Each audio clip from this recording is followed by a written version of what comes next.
बिस्मिल्लाहिर्रहमानिर्रहीम। अस्सलाम वालेकुम नाजरीन, आज के प्रोग्राम में आपको खुशामदीद कहते हैं। मैं आपकी होस्ट हूँ सुमेरा मिर्ज़ा। प्रोग्राम में आज सबसे पहले हम बात करेंगे अफगानिस्तान के मामले पर कि अक़वाम मुत्तहिदा की जो सलामती काउंसिल है उसके खुसूसी इजलास में अफगानिस्तान ने तालिबान की सप्लाई लाइन और साथ ही साथ इंफ्रास्ट्रक्चर ख़त्म करने के लिए पाकिस्तान की मदद तलब की है। सलामती काउंसिल के इस खुसूसी इजलास में अफगान मिशन के जो सरबराह हैं उन्होंने सलामती काउंसिल से तालिबान के हमले फौरी बंद करवाने के लिए तमाम सिफारती, इसके साथ साथ सियासी और माली दबाव इस्तेमाल करने का भी मुतालिबा कर दिया है। इसके ऊपर हम बात करेंगे अपने पैनलिस्ट से और सवाल हमारा ये होगा कि अफगानिस्तान के मामले पर क्या अक़वाम मुत्तहिदा पाकिस्तान से डू मोर का मुतालिबा कर सकती है। अपने पैनल का तारुफ करवाते चलूं। सबसे पहले तशरीफ रखते हैं स्टूडियोज में मेरे साथ सैयद शुएबुद्दीन साहब। सर, आपको प्रोग्राम में वेलकम करती हूं। फयाज बड़ाई साहब भी हमारे साथ इस डिस्कशन में साथ होंगे। सर, आपको भी प्रोग्राम में वेलकम करती हूं। और मीनवाइल हमें इंग्लैंड से ज्वाइन कर रहे हैं हामिद खान अल मशरकी। सर, आपको भी वेलकम करती हूँ इस डिस्कशन में। शुएब साहब, क्या कहना चाहेंगे? पाकिस्तान से दोबारा एक डू मोर का मुतालिबा आ सकता है पाकिस्तान के लिए? देखें, सलामती कौंसिल ने आज तक भारत से मुतालबा किया कश्मीर को आज़ाद करो। क्या भारत से 72 सालों में वो पाबंदी करा सके कि वहाँ पर प्रेमिसेस कराया जाए खुद मुख्तारी के लिए, या उनको हक के खुद इख्तियारियत देने के लिए? क्या करा सकेगी अक़वाम मुत्तहिदा? किस मुँह से मुतालबा करेगी? क्या सबूत है कि पाकिस्तान मुदाखलत कर रहा है अफगानिस्तान में? ये तो एक ब्लेम गेम है ना। बिल्कुल। और ब्लेम गेम के लिए देखें, टाइम्स बाकायदा तैयार किया गया है। अगस्त का महीना, वही अगस्त का महीना जिसमें 5 अगस्त 2019 को भारत ने कश्मीर की खसूसी हैसियत ख़त्म की है। बिल्कुल। उसी महीने में, ठीक उसी महीने में, उसी अगस्त में भारत को सरबराह बना दिया गया सलामती कौंसिल के इस इजलास का। सही। भारत सिर्फ अगस्त के लिए बना और उसने आते ही पहला काम क्या किया कि अफगान वजीर खारजा हनीफ अतमर ने इंडिया अपने जो उनके हम मनसब हैं वजीर खारजा, उन्हें फ़ोन किया और उनके ज़रिए ये इजलास रखवा लिया। ठीक है। सलामती कौंसिल का इजलास बाकायदा अफगान वजीर खारजा की भारतीय वजीर खारजा से एक मुतालबा किए जाने या कि दरख्वास्त किए जाने पर बुलाया गया। ठीक है। और उसके बाद सबसे बड़ी ज्यादती क्या है कि आपने पाकिस्तान से मुतालबा करना है और आपने पाकिस्तान को उस इजलास में नहीं बुलाया। बिल्कुल। पाकिस्तान जो कि मुसलसल 35 साल से अफगान मसले की वजह से मुश्किलात का शिकार है। बिल्कुल ऐसे ही है। हजारों लाखों लोग मर चुके हैं, तबाही हो चुकी है, मईशत बर्बाद हो गई है, अपना क्लचन ऑफ कल्चर आ गया है, हीरोइन आई, ड्रग्स आई हैं, सारा कुछ कहाँ से आया? अफगानिस्तान से आया। बिल्कुल। उस पाकिस्तान को उस इजलास में नहीं बुलाया गया और उस इजलास में हमारे बुलाए बगैर, हमें बताए बगैर हमारे पर ब्लेम इल्ज़ाम किया गया। ये एक ज्यादती थी, अक़वाम मुत्तहिदा की सतह पर ज्यादती हुई है। सही। इसके खिलाफ पाकिस्तानी नुमाइंदे ने सलामती कौंसिल के सदर को दरख्वास्त दे दी है कि इसका नोटिस लिया जाए कि हमें बुलाया भी नहीं और हमारे खिलाफ ये कुछ किया है। पाकिस्तान की एब्सेंस में अगर इतना कुछ हो सकता है तो क्या डू मोर का मुतालिबा कर सकती है अक़वाम मुत्तहिदा? मुझे नहीं लगता। देखें, उसके आपको डू मोर का मुतालबा करना है, वो अमेरिका करता है। ठीक हो गया। अमेरिका करता आ रहा है, अमेरिका अभी भी अड्डे मार रहा है, मुत्तहिदा नहीं कर सकता। लेकिन अक़वाम मुत्तहिदा अगर हम कश्मीर से इंडिया को मजबूर नहीं कर सकता तो वो पाकिस्तान को कैसे कह सकता है? बिल्कुल सही। और हम वहाँ कोई मुदाखलत नहीं कर रहे। हमारा बड़ा सीधा जवाब है कि ना हम मुदाखलत कर रहे हैं, ना हम वहाँ कुछ दे रहे हैं। हमने बॉर्डर्स पे बाढ़ लगा दी है। तुम बाढ़ के परली तरफ अपनी फौजों को कहो कि वो वहां पे अपने मुल्क को हिफाजत करें। बिल्कुल सही। अगर तुम्हारे अपनी फौज उस सरहद की हिफाजत नहीं कर सकती, बिल्कुल सही, तो ब्लेम हमारे पे मत डालो। बिल्कुल ठीक है। फयाज साहब, क्या कहना चाहेंगे? शोएब साहब ने आदत बना ली है सुमेरा कि अब सही बात उसको छुपाने का ये फन जानते हैं। अच्छा, ये आपको बताया नहीं, ये आपको बताया नहीं इन्होंने कि अमेरिका बहादुर को हमने नाराज किया हुआ है। इंडिया कहाँ और उसकी कहाँ जरूरत है, कहाँ उसकी हैसियत कि वो इस तरह के UN या सलामती काउंसिल में स्टेप ले ले। एक्चुअली वो कहते हैं ना कि जब दामन उलझा हुआ हो तो उसे झटका देकर छुड़ाना नहीं चाहिए। अमेरिका और पाकिस्तान का दामन बड़ा पुराना, इनकी तारीख है, इनके ताल्लुकात की बड़ा उलझा हुआ है। कभी हमने उनसे मदद मांगी, कभी उन्होंने हमसे मदद मांगी, कभी वो हमारी ज़रूरत बने, कभी हम उनकी ज़रूरत बने। और अब जो अफगानिस्तान में सूरत हाल आप देख रही है कि वहाँ क्या हो रहा है, तालिबान जिस तेज़ी से आगे बढ़ रहे हैं। जी जी। और जिस तरह अफगान गवर्नमेंट उनके सामने रेत का ढेर साबित हो रही है, अब तो दुनिया ये सोच रही है, दुनिया ये देख रही है कि अगर अफगान तालिबान जो हैं वो शमशीर के ज़ोर पर, बंदूक की गोली के ज़ोर पर वहाँ आ जाते हैं तो दुनिया उनको तस्लीम करेगी या नहीं करेगी। ये एक नया सिलसिला पैदा हो गया है। मैं समझता हूँ कि असल मसला यह है वो पाकिस्तान और अमेरिका के ताल्लुकात का है। ये यकदम ख़त्म नहीं करने चाहिए। जो मोईद यूसुफ ने बयान दिया ना, अमेरिकन सदर ने फ़ोन नहीं किया, हम दूसरी तरफ हमारा मीडिया उस बात को ले गया, उसने सही निशानदेही की थी। ठीक है कि पाकिस्तान इतना इम्पॉर्टेंट मुल्क है, इस खित्ते में पिछली 2 दहाइयों से अमेरिका जो जंग लड़ रहा है और अमेरिकी सदर को इतना टाइम नहीं है, उसने बिल्कुल सही उसको बावर कराया कि तुमने इतने अहम मुल्क के वज़ीर आज़म को फ़ोन नहीं किया। इसमें कोई इंसल्ट वाली बात नहीं थी, उसको बात करनी चाहिए। तो पाकिस्तान और अमेरिका के जो तल्लुकात हैं वो बहुत ज़रूरी हैं। हम भी बयान दिए जा रहे हैं कि हम उनको अड्डे नहीं देंगे। हम ये भी कह रहे हैं कि हम अफ़गान महाजरीन को भी नहीं आने देंगे, क्योंकि हमने वहाँ लगा दी, फेंसेस भी लगा दिए हैं और वहाँ पे हमने सिक्योरिटी बढ़ा दी है, वहाँ हमने अपनी ट्रेनिंग को भी अप कर दिया है, सारी चीज़ें कर दी है। तो अभी जो मैं समझता हूँ कि ये सारे गेम अमेरिका की है। ठीक है, जब आप उसको सारी बातों के जवाब दिए जाएंगे तो अमेरिका कई रास्ते तलाश करेगा। वही ना वो पोते की बात दादे के थ्रू भी है, उस पर तो कई रास्ते हैं। तो ये जो मुतालबा कर रहे हैं उसने डूम और का मुतालबा करना है और वो करेगा, हर तरीके से करेगा। अगर वो समझेगा ये मुझे डायरेक्ट नहीं देंगे तो फिर यूएन को, सलामती कौंसिल को, सही कहा शुएब साहब ने कि कश्मीर का मसला तो वहीं पड़ा है, इसलिए कि अमेरिका नहीं चाहता, लोग नहीं चाहते, बड़ी ताकतें नहीं चाहती। चाहे तो सलामती कौंसिल की क्या जरूरत है, यूएनओ की क्या जरूरत है, यूएनओ की अपनी ही करारदाद इतनी पुरानी होगी, उस पर अमल दरामद नहीं हुआ। तो मेरे ख्याल में कि अमेरिका कुछ भी कर सकता है, इसको यूएनओ ना समझे, सलामती कौंसिल ना समझे, वो अपने मुफाद के लिए आपको किसी भी हद तक मजबूर करेगा। ये आपकी स्ट्रेंथ है कि आपकी गवर्नमेंट की, कि आप उसको किस तरह रिस्पॉन्स करते हैं। अक़वाम मुत्तहिदा डूम और का मुतालबा कर सकते हैं। एक मामूली सा इजाफा करूंगा, अब वो ये यूनिपोलर वर्ल्ड नहीं रह गई। ठीक है, अमेरिका अब वो अकेली ताकत नहीं है। चाइना, रूस का मुफाद इस खित्ते में है अफगानिस्तान से। ठीक हो गया। तो ये अकेला अमेरिका जो करेगा तो फिर वहां पे वीटो पावर 5 मुल्कों के पास है। अकेला अमेरिका सब कुछ नहीं कर सकता। बिल्कुल सही। हामिद खान साहब क्या कहना चाहेंगे इस पर? जी, मेरा डू मोर का जो मुतालबा है वो मेरा ख्याल है पाकिस्तान से हमेशा से किया जाता रहा है और अभी भी किया जाएगा, इससे कोई इनकार नहीं। अब सूरत हाल लेकिन डिफरेंट है। 9/11 के वक्त पाकिस्तान खित्ते में तनहा था, एक फौजी हुकूमत थी और उसको किसी न किसी तरह से अमेरिका और बाकी जो आलमी ताकतें थी उनकी सपोर्ट चाहिए थी। और उस ज़माने में पाकिस्तान इंडिया के हालात भी इंतहाई कशीदा थे, इकोनॉमिकल सिचुएशन बहुत बुरी थी और चाइना से पाकिस्तान के इस तरह के ताल्लुकात नहीं थे और इस तरह का पाकिस्तान में चाइना पाकिस्तान का ओपन अलाई इस लेवल पे नहीं था। चाइना खुद इतना ताकतवर नहीं हुआ था, खित्ते में ओबो और सी पैक और इस जैसे मंसूबे नहीं थे। तो इस सारी सूरत हाल के अंदर अगर देखा जाए तो आज डू मोर का पाकिस्तान से जो मुतालबा है वो किया तो जाएगा, लेकिन पाकिस्तान के पास बहरहाल गुंजाइश है उसको ना करने की। और जिस तरह के प्राइम मिनिस्टर इमरान खान ने एब्सोल्युटली नॉट कहा, यही डू मोर का जवाब है। डू मोर का जवाब एब्सोल्युटली नॉट के अलावा कुछ नहीं है और पाकिस्तान के लिए ज़रूरी है कि वो अपनी जो अंदरूनी मुफादात हैं, मुल्क की मुफादात हैं, उसका सोचे, उसका तहफ़्फ़ुज़ करे, ना कि अमेरिका की जंग लड़े या अमेरिका का साथी बने।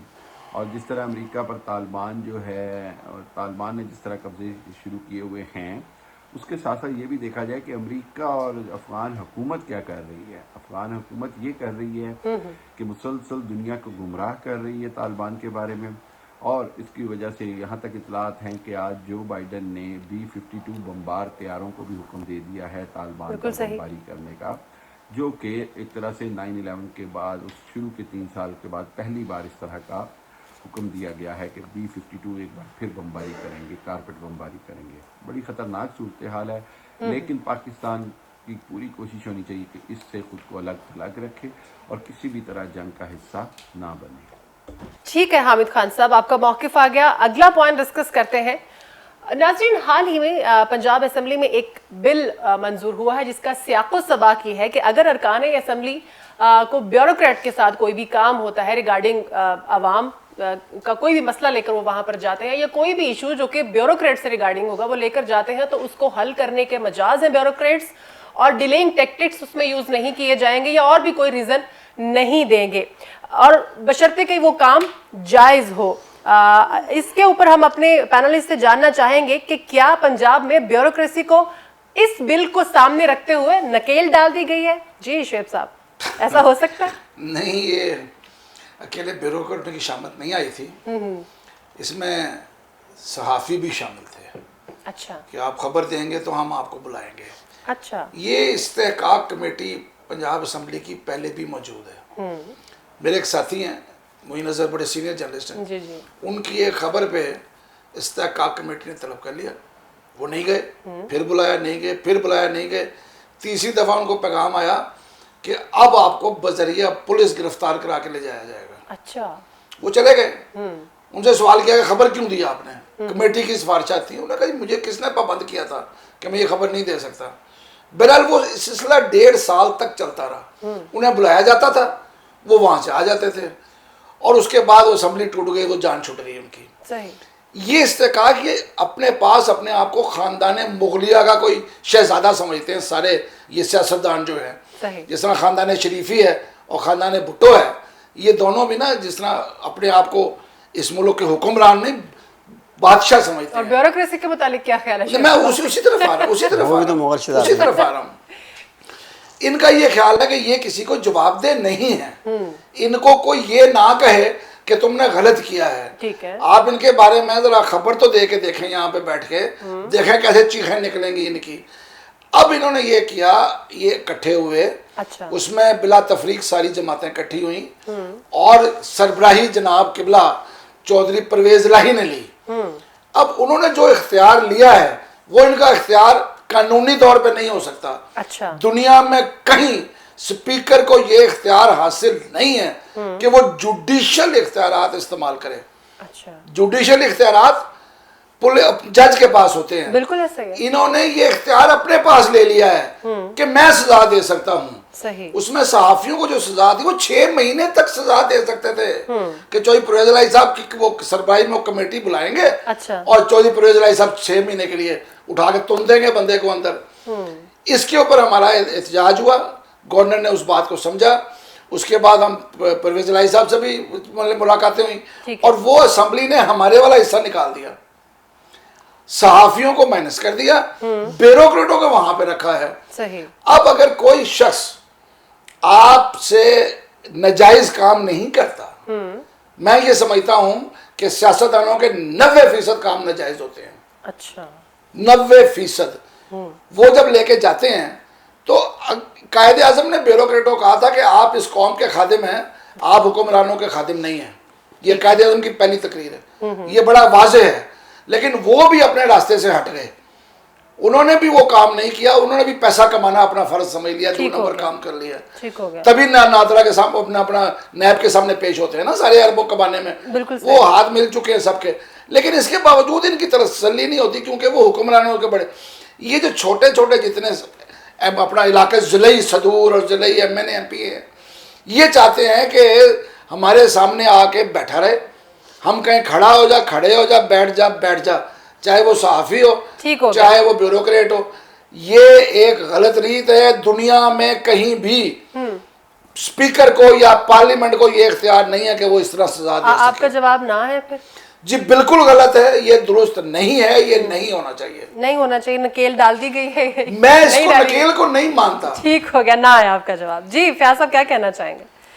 आप जानते हैं कि हमारे मुल्क में जो सियासतदान है उसकी एक ही ख्वाहिश होती है, जितने हमारे MPs हैं, MNAs हैं, कि जिस भी वो ज़िले से जिस हल्के से ताल्लुक़ रखते हैं वहाँ का DCO, वहाँ का DPO और वहाँ का तहसीलदार, रजिस्ट्रार उनकी बात माने, क्योंकि वहाँ छोटे छोटे लोगों के मसाइल होते हैं, ख़ासतौर पर थानेदार की सतह पर, थाने की सतह पर, कि वो कल उन्हें लोगों को वोट लेने हैं।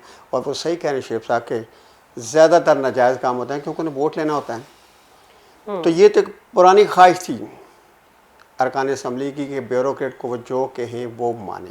ठीक है। तो इस ख्वाहिश की तकमील के लिए आपने देखा कि तीनों पार्टियां, हुकूमत की भी, PTI भी, पीपल्स पार्टी और जो PMLN है, तीनों यकजा होगी। बाकी किसी चीज़ में उनका आपस में मोहब्बत नहीं है, लेकिन इस सब तनख्वाह के लिए भी इकट्ठे हो गए। तनख्वाह मतलब मुफाद के लिए उन्होंने कहा बिल्कुल ठीक है, इनको पकड़ना चाहिए, हमारे काम नहीं आ रहे।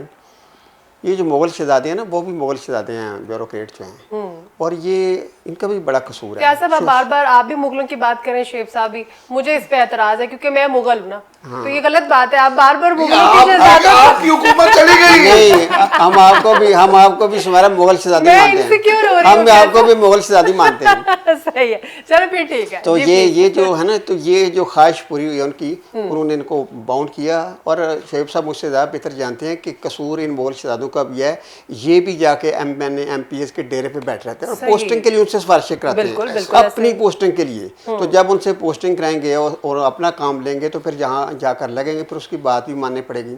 और अभी भी आप देख लें, अगर ये नहीं भी आया बिल, तो जो भी ब्यूरोक्रेट कहता है जी मैं MP MNA की बात नहीं मानता, वक्ती तौर पर तो वहाँ ठहर सकता है, लेकिन चंद दिनों में, चंद हफ्तों में वो सीट पे नहीं रहता। इतना तो जान है पहले भी। ये शोएब साहब एग्री करेंगे कि MP MNA में ये है जान कि वो ब्यूरोक्रेट को कहीं से भी उठाकर कहीं फेंक सकते हैं, इकट्ठे हो जाते हैं। जी, इतना तो वज़ीर आला के पास सारे जाकर उसको हटा सकते हैं। तो मैं समझता हूँ कि पहले ही ब्यूरोक्रेट उनके कंट्रोल में थे, वो इतने आज़ाद नहीं थे तमाम चीज़ों के बावजूद। हाँ, ब्यूरोक्रेट गरीब आदमी के लिए और आम आदमी के लिए तो बड़ा सख्त है, लेकिन इनके सामने शुरू से ही नहीं बोल रहा।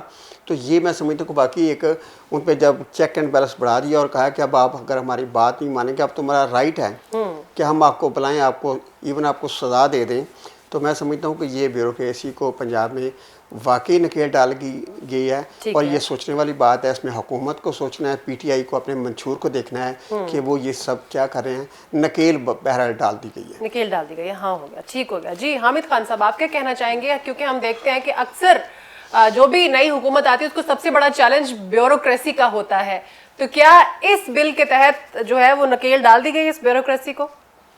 जी सुमेरा, ये जो इशू है इसके अंदर सबसे अहम बात ये है कि आप ये बात समझें कि ब्यूरोक्रेसी की जो बेलगामपन है वो भी बहुत बड़ी फैक्टर है इस सारी सूरत हाल में। ब्यूरोक्रेसी खुद को सबसे मावरा समझती है। दुनिया के हर कानून के अंदर जो मुकन्ना और अदलिया और जो ब्यूरोक्रेसी है, इनका एक कॉम्बिनेशन काम करता है। ये नहीं कि अपनी अपनी ताकत आजमाई जाए या अपनी अपनी ताकत दिखाई जाए। और बिल्कुल नज़ीर चौहान साहब के प्रोडक्शन ऑर्डर में भी यही हुआ कि स्पीकर प्रोडक्शन ऑर्डर जारी करते रहे और उनको नहीं लाया गया। इस सारी सूरत हाल में देखा जाए तो ये एक चीज़ नज़र आती है कि ज़रूरी है कि असम्बली को ब्यूरोक्रेसी जवाब दे ज़रूर हो, लेकिन अगर एक दूसरे के मातहत करने की जंग की जाएगी तो उसमें दोनों का नुकसान होगा। मैं नहीं समझता कि ये करना चाहिए कि पंजाब असम्बली या अरकान पंजाब असम्बली सारी ब्यूरोक्रेसी को खुद को जवाबदेह कर लें। उसका भी नुकसान होगा क्योंकि फिर एडमिनिस्ट्रेशन नहीं चल सकेगी। एडमिनिस्ट्रेशन और लेजिस्लेशन हमेशा दुनिया में अलग-अलग चलते हैं। पाकिस्तान में बदकिस्मती ये है कि एडमिनिस्ट्रेशन अपनी ताकत दिखाने के लिए लेजिस्लेशन को ओवरराइड करती है और लेजिस्लेशन अपनी ताकत दिखाने के लिए एडमिनिस्ट्रेशन को ओवरराइड करती है। ऐसा किसी सूरत नहीं होना चाहिए, बल्कि ये ज़रूरी है कि दोनों मिलकर काम करें। और गवर्नर ने जिस तरह इसको वापस भेजा है उससे ये बात नज़र आती है कि गवर्नर इससे सेटिस्फाइड नहीं है और गवर्नर ये समझते हैं कि इस सूरत हाल के अंदर बहुत ज़रूरी है कि मिलकर काम किया जाए।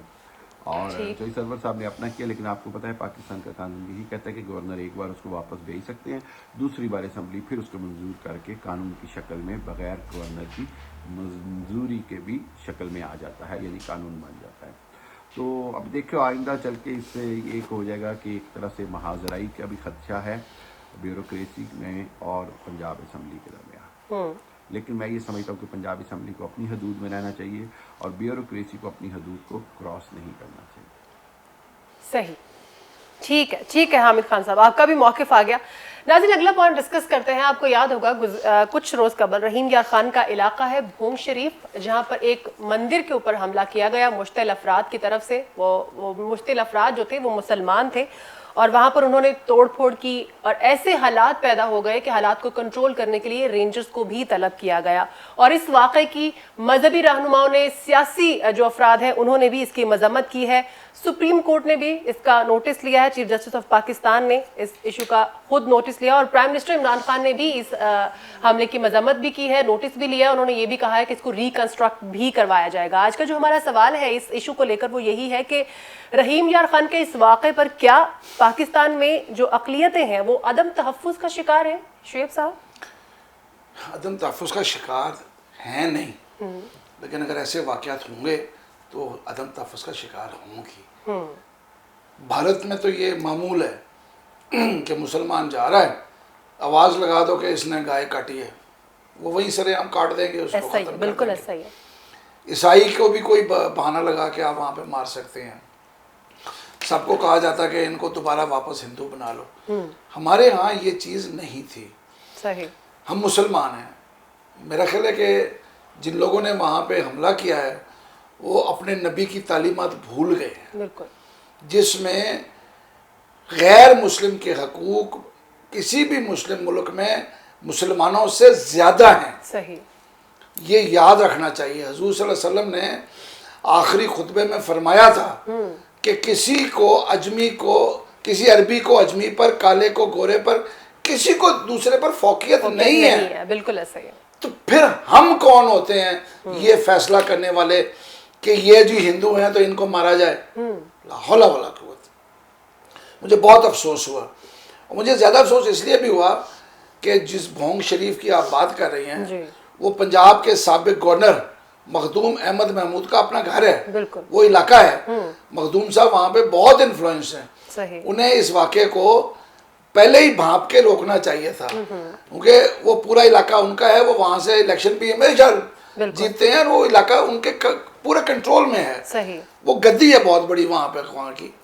तो मखदूम साहब को भी ये काम कर लेना चाहिए था। मुझे समझ नहीं आई, मैं उनसे रब्ते की कोशिश की थी, मैं रब्ता नहीं कर सका कि एक ऐसी जगह पे जहाँ पे एक शख्स का इतना कंट्रोल है, वहाँ पे ये कौन से लोग थे जिन्होंने किसी मंदिर पे हमला किया, बिल्कुल तोड़फोड़ की। मुझे तो अभी शुक्र है कि इंसानी जान नहीं कोई गई, किसी को कोई नुकसान नहीं पहुंचा। मुझे तो शुक्र करना चाहिए हम सबको। वरना एक इस वक्त एक ऐसी दुनिया के वक्त में, जबकि अफगानिस्तान के हवाले से पाकिस्तान को आज तक दहशतगर्दों का सरपरस्त बनाया जा रहा है।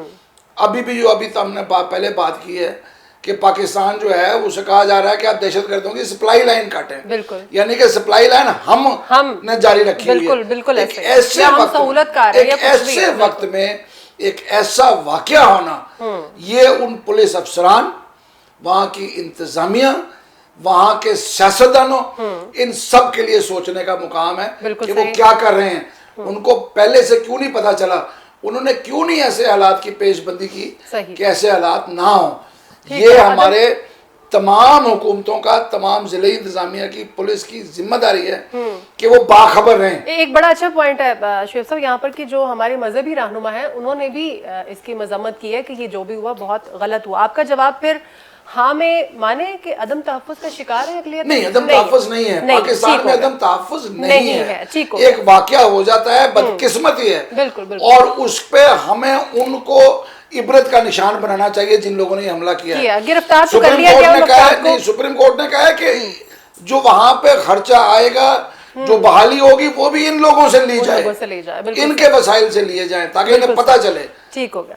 फयाज साहब, आप क्या कहना चाहेंगे? प्राइम मिनिस्टर साहब तो अक़लियतों का जो तहफ़्फ़ुज़ है और उनकी जो मजहबी आज़ादी है उसको लेके हमेशा से बहुत ही कंसर्न रहे हैं, और उस तनाजुर में इस तरह का वाक़या पेश आ जाना, क्या अक़लियत तहफ़्फ़ुज़ का शिकार, अदम तहफ़्फ़ुज़ का शिकार है? सुमेरा, ये जो वाक़या हुआ है, मेरे इस हवाले से बोंग शरीफ में कुछ लोगों से बात हुई है। ये बुनियादी तौर पर एक छोटा सा वाक़या हुआ है, और वहाँ पर जो बोंग शरीफ में ज़्यादातर जो हैं वो हिंदू आबाद है, हिंदुओं की एक अक्सरियत है, और उनका सोने का कारोबार है। उनकी एक अजारादारी है सोने की मार्केट में वहाँ पे, और वहाँ उनके इतने अच्छे ताल्लुकात हैं मुसलमानों से कि लोग आपस में, हिंदू और मुसलमान, वहाँ इकट्ठे खाते पीते भी हैं। यानी बड़ा अच्छा उनका रिलेशन जा रहा है, बड़ा पुराना रिलेशन है। ठीक है। तो ये जो वाक़या हुआ है एक छोटा सा, एक हाँ, जो छोटे गरीब हिंदू हैं उनका कोई इतना पुरसाने हाल नहीं है। तो ये एक छोटा सा वाक़या हुआ है। मस्जिद रईस गाजी वहाँ के नायब मुअल्लिम थे, उन्होंने देखा है कि लाइब्रेरी की खिड़की टूटी है और वहाँ से एक बच्चा एंटर हुआ है। उन्होंने जो FIR उठाई है तो उन्होंने उसमें ये बताया कि जी वो बच्चा कुछ ऐसा काम कर रहा था जो बदतमीजी में आता है। अब जो हिंदुओं का मौका है वो कहते हैं जी बच्चा वहाँ पे गलती से चला गया था, लेकिन जब उसने मौलाना साहब को देखा और ये गुस्से से बोले तो डर गया तो उससे गलती हो गई।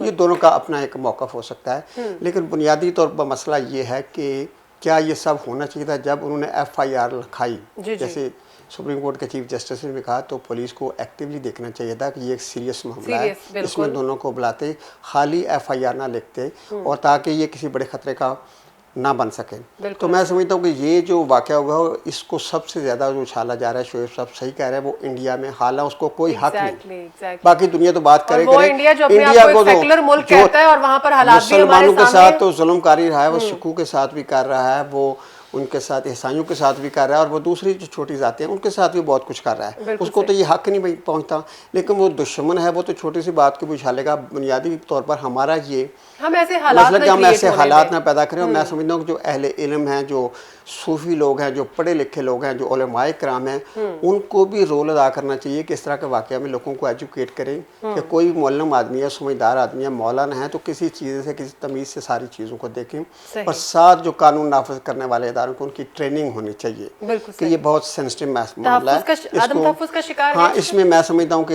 ये उनकी लापरवाही है, कोई आदम तहफ़्फ़ुज़ का शिकार नहीं है। पाकिस्तान में अक़लियतें सुकून से रह रही हैं, उनको राइट्स भी हैं, और आका दो जहां का तो फरमान है कि अक़लियतों को जो उन्होंने नजरान के एक वफ़द से वायदा भी किया था, तो उन्होंने कहा था कि यहाँ जो इन लोगों को मजहबी भी आज़ादी हो और इनके जो मजहबी मकामात हैं, इबादत गाहें हैं, जो मौजूद हैं, उनको भी तहफ़्फ़ुज़ फरमा दिया जाए। बिल्कुल सही। तो हमें तो आका ने नसीहत की है, तो हम उनकी मोहब्बत करने वाले आशिक़ रसूल हैं, तो मैं समझता हूँ कि उनके ही कम अज़ कम हम उस कॉल को, उनकी इस बात को देखें, उस पर अमल कर लें। ठीक हो गया। हामिद खान साहब क्या कहना चाहेंगे?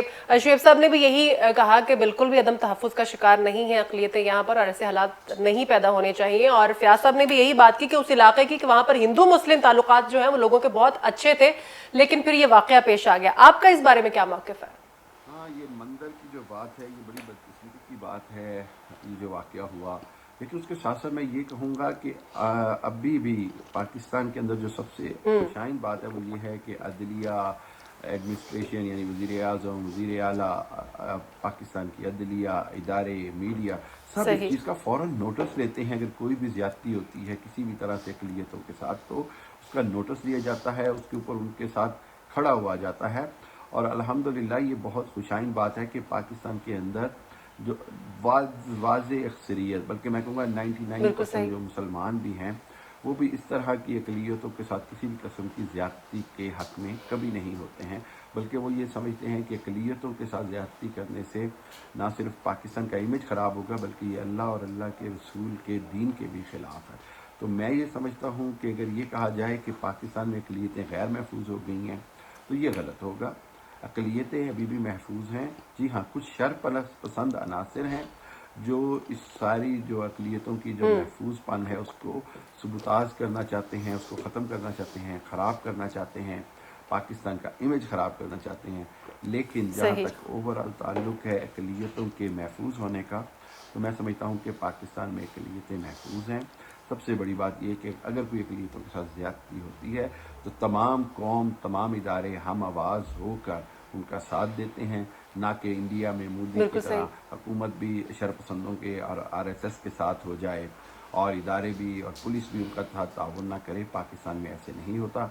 फ़ौरन पुलिस ने वाक़े का नोटिस लिया, FIR की गई, गिरफ्तारियाँ की गई, दूसरी जानिब वज़ीर आज़म ने नोटिस लिया, तीसरी जानिब सुप्रीम कोर्ट और आला अदलिया ने नोटिस लिया, मीडिया ने इतना इस बात को हाइप किया। सो इससे एक तासुर जाता है कि पाकिस्तान में सब इदारे इस बात पर मुत्तफ़िक़ हैं कि अक़लियतों को भरपूर और बराबर के हक़ूक़ हासिल हैं।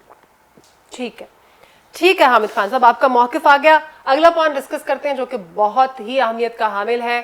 कोरोना के हवाले से बात करेंगे, कोरोना वैक्सीन के हवाले से बात करेंगे। आज के अगर हम केसेस की बात करते हैं, पिछले 24 घंटों में 4720 पॉजिटिव केसेस हैं कोरोना के हवाले से, और 95 लोग ऐसे हैं जो इस मोहलिक वायरस का शिकार होकर इंतकाल कर चुके हैं। अगर हम पूरे मुल्क की बात करते हैं तो तकरीबन 11 लाख लोग जो हैं वो डेली बेसिस पे अब वैक्सीनेटेड हो रहे हैं। सिंध की सूरत हाल हमने कल भी डिस्कस की थी, वहां पर भी लॉकडाउन है और पंजाब में भी स्मार्ट लॉकडाउन लगा दिया गया है। और वैक्सीन की अगर हम बात करते हैं तो आज हमारे ऑफिस यानी कि टैलेंट न्यूज़ में भी वैक्सीनेशन का इंतजाम किया गया है। यहाँ पर टीम मौजूद है और जो स्टाफ के लोग रह गए हैं उन्हें भी वैक्सीन लगाई जा रही है। सीरियसनेस जो है वो हमें नजर तो आ रही है, लेकिन इसमें कुछ अफवाहें भी हमें सुनने को मिल रही हैं। अपने पैनल से डिस्कस करेंगे इस बारे में कि कोरोना वैक्सीन के हवाले से अफवाहों में क्या इजाफा हुआ है। शोएब साहब, आपका क्या कहना है इस पर? देखें, हमारे यहाँ बदकिस्मती ये है कि हर चीज़ को हिंदू और यहूदी और वो ईसाई उनसे मुखालफाना जोड़ दिया जाता है। बिल्कुल सही। तो जब ये वैक्सीन आई तो एक शोर मच गया कि जी ये तो आपके जिस्म में चिप दाखिल हो रही है। हाँ, बिल्कुल। मुझे समझ नहीं आती कि पानी है वो उससे आपके चिप कैसे जिस्म में जाएगी? जाके चिप कैसे बन जाएगा। वो चिप के जरिए आपको कंट्रोल किया जाएगा। अब एक नया आ गया है कि इसके जरिए मुसलमानों की आबादी रोकी जाएगी। एग्जैक्टली। ला हौला वला कुव्वत, सारी दुनिया के 2 लोग ये साल रह बाद रहे मर हैं। जाएंगे, ये और भी 2 तो साल था। मतलब ये एक वो लोग हैं जिनका काम ही बिला वजह रुकावट डालना है किसी भी अच्छे काम में। क्या हम भूल गए कि 1919 में क्या हुआ था, कितने करोड़ लोग मर गए थे? बिल्कुल ऐसा ही है। ऐसा ही एक बुखार था ना, वो जरा दूसरी किस्म का था, ये एक तीसरी उससे ज्यादा बड़ा है। ये तो हमें शुक्र करना चाहिए कि साइंस इतनी तरक्की कर चुकी थी कि इतने मुख्तसर वक्त में एक वैक्सीन बना ली गई और उसको इंसानों को लगाया गया ताकि कम से कम लोगों का मरना तो रोका जा सके। बिल्कुल। आज हम सब यहाँ वैक्सीन, जितने भी लोग बैठे हैं वैक्सीन करा चुके हैं। बिल्कुल। क्यों कराई? इसलिए करवाई कि हमें नजर आ रहा था कि खुदा ना ख्वास्ता हम अगर एक्सपोज हो गए तो फिर हम क्या करेंगे। बिल्कुल। हमने वो बीमारों की हालत देखी है। मेरे अपने खानदान में पेशावर में 3 अमवात हुई हैं, कराची में 2 अमवात हुई हैं। बिल्कुल।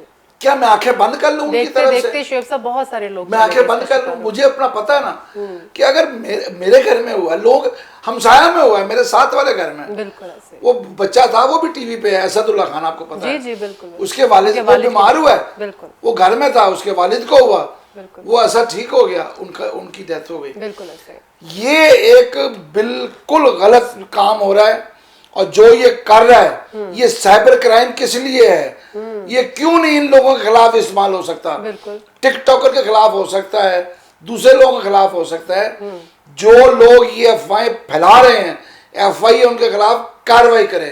ये वेट कर रहे हैं कि कोई एप्लीकेशन तो दे। ये इसमें एप्लीकेशन की जरूरत ही नहीं है, ये तो स्टेट की जिम्मेदारी है। बिल्कुल सही। स्टेट वैक्सीन करना चाह रही है, स्टेट आपसे कह रही है कि आपकी सिम जो बंद कर देंगे।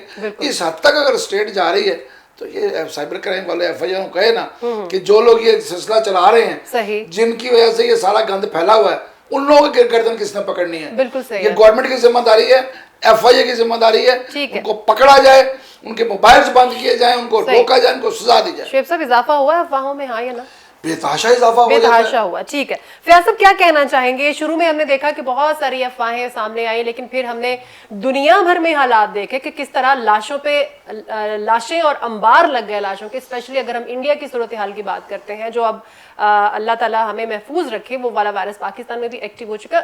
वो हालात देख के अभी भी अफवाहें जो है वो इस तरह से गर्दिश कर रही हैं कि लगता है कि उनको आइडिया ही नहीं है कि ये इशू है क्या। आपका क्या ख्याल है, इजाफा हुआ? बिल्कुल सही कह रही हैं, 100% अफवाहों में इजाफा हो रहा है। और लोग जो हैं वो जिनका तिब से कोई ताल्लुक नहीं, मेडिकल से कोई ताल्लुक नहीं, वो लोग भी अफवाहें फैला रही हैं। इलाज भी फैला रहे हैं। साइबर क्राइम के हवाले से कम उन लोगों को पकड़ा जाए जो ये अफवाहें जिनका ताल्लुक नहीं इस शोबे से, और वो बड़ी संजीदगी से कहते हैं कि हमने ये रिसर्च किया, कहीं से रिसर्च उठाई, बिल्कुल वो फेंक दी। और अब ये ऐसी ऐसी बुरी खबरें आ रही हैं जी फलां जगह, वहाँ उस मुल्क में तो लोग अब 2 साल गुजरे मरना शुरू हो गए हैं। कितनी खौफनाक, वो जो लगवा चुके हैं उन बेचारों को भी खौफ आने लगता है। exactly. और जब लोग हमारे वैक्सीनेशन सेंटर पर जाते हैं, आम बंदा भी जाकर पूछता है कि कौन सी वैक्सीनेशन लगा रहे हो, उसका नाम क्या है, अंदाजा करो, शुक्र करो अल्लाह का कि तुम्हें मिल रही है। और जो असल में खौफ उन लोगों में आ गया है जिन्होंने लगवाई है, उस हवाले से मैं आपको एक छोटी सी बात शेयर करूँ। हमारे जानने वाले हैं माशाल्लाह, मैं चाहता हूँ प्रोग्राम अच्छी तरीके से वाइंड अप हो जाए। उनकी कुछ 78 साल एज है, वैक्सीनेशन माशाल्लाह लगवा चुके हैं। 2 उनकी शरीके हयात अगले जहान में बैठी हुई उनका बड़ी बेचैनी से इंतजार कर रही है। अल्लाह माफ करे। और मौसूफ पता क्या कह रहे हैं, अपने साथी रिश्तेदार को कह रहे हैं कि मैं तीसरी शादी करना चाहता हूँ क्योंकि मैं हेल्थ कॉन्शियस हूँ, मुझे पता तो चले कि कोई साइड इफेक्ट्स तो नहीं हुए। ये लेवल है फोन का। अल्लाह, तो मैं समझता हूँ कि तो वो लोग जिन्होंने लगवा भी लिया है, तो इस हवाले से जो लेकिन लगवा तो लेना उन्होंने, वैक्सीन तो लगवाई, ये अच्छी बात है। लेकिन अब नहीं, जिन्हें लगवा लिया ना वो भी डर रहे हैं। असल मसला ये है जो लगवा चुके हैं की वजह से डर रहे हैं ना, डर रहे हैं, और ये बड़ी खतरनाक चीज है। बिल्कुल सही होगा, ठीक हो गया। हामिद खान साहब क्या कहना चाहेंगे? जिस तरह से शुएब साहब ने बात की कि ये बड़ी अच्छी बात है कि 3 साल का कहा गया था कि 3 साल के बाद ये वैक्सीन आएगी, कि लेकिन उससे पहले ही ये वैक्सीन आ भी गई, लोगों को लग भी रही है, लेकिन फिर भी अफवाहों का बाजार जो है वो गर्म है। क्या कहते हैं, अफवाहों में इजाफा हो रहा है दिन ब दिन? जी, कोरोना की जो चौथी लहर है उसके अंदर बिल्कुल ऐसे ही है कि सबसे अहम इशू तो यही है कि ज़्यादा से ज़्यादा वैक्सीन लगाई जाए, और वैक्सीन लगाने के बाद जो है वो इस बात का कभी यकीन है कि काफ़ी हद तक इस पर काबू पाया जाएगा, और अल्लाह ना करे जो फर्टेलिटी रेट है यानी मौत का जो रेशियो है या तनासुब है वो काफ़ी नीचे चला जाएगा। इस हवाले से बिल्कुल वैक्सीन के बारे में जितनी भी कॉन्स्पिरेसीज आ रही हैं उसके ऊपर आवाम को आगाह करने की ज़रूरत है, एक मीडिया कैंपेन चलने की ज़रूरत है जिसमें ये बताया जाए कि जी इसके अंदर जो भी जिसको आप कहते हैं कि आसराइयाँ हैं या जो भी खबरें झूठी फैलाई जा रही हैं उनमें कितनी सच्चाई है और कितना झूठ है और किस तरह उनमें झूठ है। यानी अगर कोई बात फैलाई जाती है तो उसको काउंटर पूरे आर्गूमेंट और प्रूफ के साथ किया जाए ताकि लोगों को इस बात का की तरगीब दी जा सके कि ज़्यादा से ज़्यादा वैक्सीन लगवाएं, और वैक्सीन लगवाने में ही उनकी बचत है। मैं यहाँ पर बैठा हूँ इंग्लैंड में, मैंने भी वैक्सीन लगवाई है और अल्लाह का शुक्र है अल्हम्दुलिल्लाह सब ठीक है। तो वैक्सीन लगवाना मजबूरी भी है और ज़रूरी भी है। तो इसके अंदर जो भी इसके ऊपर कॉन्स्पिरेसीज आ रही हैं, जो भी खबरें फैलाई जा रही हैं, उनको हुकूमत की तरफ से भी ज़रूरी है कि उनको प्रॉपर जवाब दें, और हमारे जैसे इदारों की तरफ से मेरे और आप सब पे जिम्मेदारी है कि उसका भरपूर जवाब दें और सबूत के साथ जवाब दें कि इसके अंदर क्या चीज़ किस तरह से गलत कही जा रही है। जी ठीक है हामिद खान साहब, बिल्कुल सही। आखिर में फिर वही बात करेंगे कि एहतियात आपने खुद करनी है, वैक्सीन लगवाएं अपने आप को, क्योंकि पहले हमारे पास ये दस्तयाब चूंकि नहीं थी। हमारा मैसेज यही होता था कि एसओपीज को फॉलो करें, सोशल डिस्टेंस रखें, ग्लव्स पहने, वैक्सीनेट अपने आप को जो है वो आप वैक्सीन तो लगवाएं ही लगवाएं, लेकिन सैनिटाइज भी हों, साथ साथ मास्क जरूर पहने। ये ना समझिए कि आप वैक्सीन लगवा चुके हैं या आपके साथ वाले पर्सन ने वैक्सीन लगवा ली है तो अब आप मास्क वेयर नहीं करेंगे। प्लीज अपने आप को उसी तरह से मोहतात रखें जिस तरह से वैक्सीन लगवाने से पहले थे, और वैक्सीन तो जरूर लगवाएं और इन अफवाहों के ऊपर बिल्कुल भी कान मत धरें। बहुत शुक्रिया शोएबुद्दीन साहब आपका डिस्कशन के लिए, फयाज बड़ाई साहब आपका भी बहुत शुक्रिया प्रोग्राम में शमूलियत के लिए, हामिद खान मशरकी साहब आपका भी बहुत शुक्रिया, आप इंग्लैंड से हमारे साथ मौजूद थे। नाज़रीन आज के प्रोग्राम से इतना ही। अपनी होस्ट सुमैरा मिर्जा को इजाजत दीजिए, अपना ख्याल रखिएगा, अल्लाह हाफिज़।